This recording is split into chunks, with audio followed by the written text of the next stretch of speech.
how to download your project from Lovable. In order to do this, you will need to connect Lovable to GitHub. We can do that by clicking on our profile icon in the bottom left corner and then selecting settings. From here, you should see GitHub underneath connectors. If you don't see it, you can just click on connectors and search for it here. Click on GitHub and then you will see a sign in button here. Once you click on it, you will just need to authorize Lovable to use your GitHub account.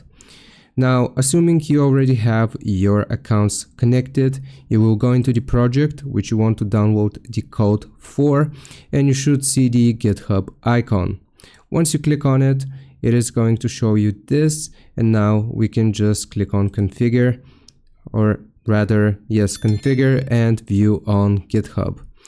Now here, if you want to export your project or download the code, you will click on the code button here, the green one, and you should see download zip as an option. Once selected, this is gonna download your code as a zip file.